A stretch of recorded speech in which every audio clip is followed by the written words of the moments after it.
আসসালামু আলাইকুম সবাইকে, কেমন আছেন সবাই?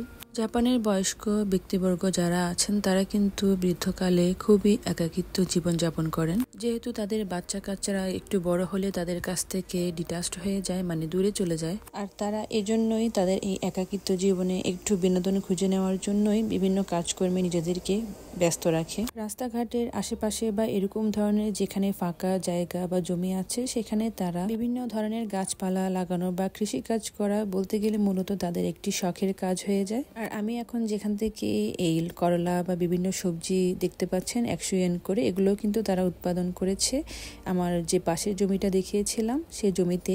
এই জায়গাটা আমার বাসা থেকে অনেক কাছে, আমি প্রায় বলতে গেলে রেগুলারই এখান থেকে এসে কিছু না কিছু টুকটাক কিনে নিয়ে যাই। জাপানের বয়স্ক ব্যক্তিরা তারা এগুলো উৎপাদন করে এই সকল জমিতে, এবং এখানে একটা টঙের মতো বলতে মানে মাচার মতো একটা মানে কাঠের একটা টং বানিয়ে সেখানের মধ্যে তারা এগুলো সবগুলো জিনিস কিন্তু 100 ইয়েন করে রেখে দেয়, মানে টাকার অ্যামাউন্টটা লিখে রাখে।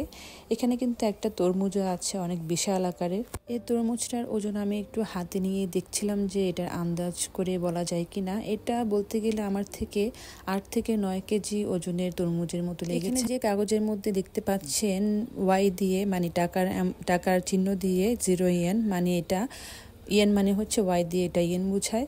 এবং এখানে যতগুলো জিনিস রাখা আছে সবগুলো জিনিস কিন্তু আপনার ফ্রিতে রাখা আছে, মানে 0 ইয়েনে। যে যার যেটা খুশি মন চায় সে এখান থেকে সেটা নিয়ে যেতে পারে। যে বৃদ্ধ জাপানিজ এখানে খ্যাত খামারি করেছেন তিনি কিন্তু এখানে বেশিরভাগ জিনিসই ফ্রিতে রেখে দিয়েছেন সার্ভিস হিসেবে, এবং বাকি জিনিসগুলো সবগুলো জিনিসই 100 ইয়েন করে বিক্রি করে দিচ্ছেন। এখানে এই তরমুজটার দাম রেখেছেন 1800 ইয়েন, যেটা আমি মার্কেট থেকে কিনতে গেলে এটা কমপক্ষে 3000 টাকার উপরে এটার প্রাইস থাকবে। যেহেতু আমার বাচ্চারা তরমুজ অনেক পছন্দ করে তাই এখান থেকে এই তরমুজটা আমি নিয়ে নিলাম। আর বাদ বাকি যে জিনিসগুলো আছে, যেমন এখানে এই করলাটা একটা 100 ইয়েন করে এবং 3টা বেগুন 100 ইয়েন করে, আরও আছে ঢেঁড়স, এগুলো সব কিছুই কিন্তু আপনার 100 ইয়েন করে রাখা আছে।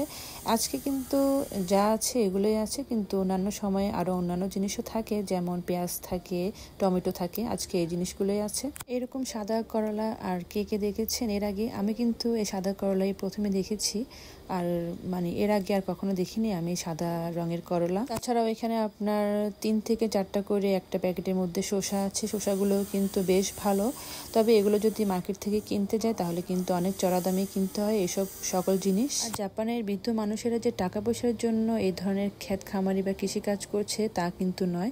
তারা তাদের বৃদ্ধ বয়সে তারা কিন্তু বসে থাকতে একদমই পছন্দ করে না।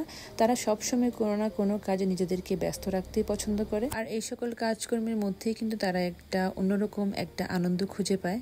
আমি বাসায় এই তরমুজটা আনার পরে এটার ওয়েটটা মেপে দেখেছিলাম। এটা কিন্তু আমি যে আন্দাজ করেছিলাম তার থেকে 1 কেজি একটু বেশি আছে, মানে এটা 10 কেজি ওজনের তরমুজটা ছিল। এবং দেখতে কিন্তু দেখুন মাশাল্লাহ খুবই লাল কালারের, এবং খেতেও কিন্তু অনেক মিষ্টি।